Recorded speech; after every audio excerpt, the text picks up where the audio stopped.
Hi, Scott. I think you have terrific things going on here.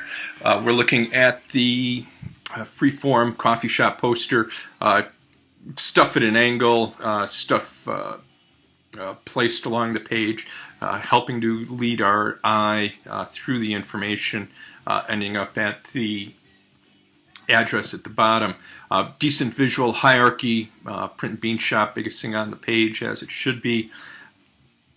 Good font choices. I like the contrast between this quite interesting display font here against a much more traditional sans serif, or excuse me, serifed font here. Looks like it might be Bodoni.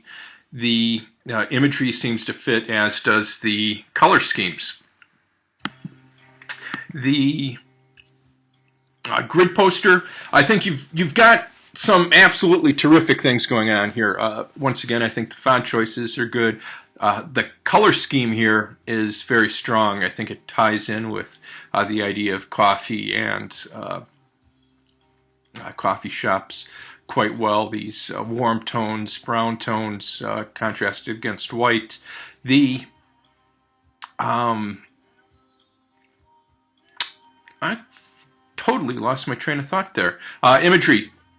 Quite nice imagery. I really like that coffee cup, the background image of the word coffee looking like a tabletop also does works to communicate the message here. The one problem I have with this poster is instead of being on a grid, the information is centered.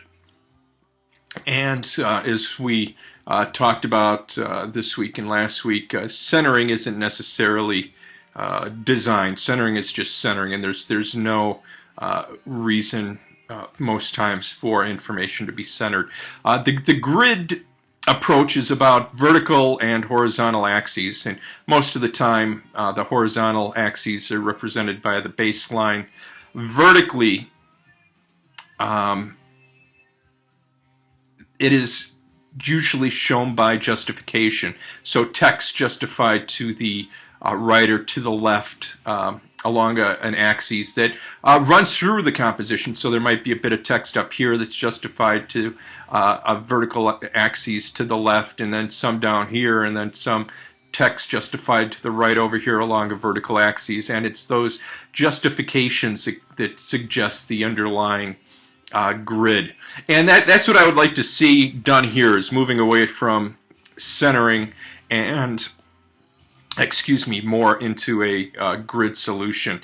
You've done really good things besides that here, so I'm going to send these back to you graded, but please make the revisions for the portfolio due at the end of this week, okay?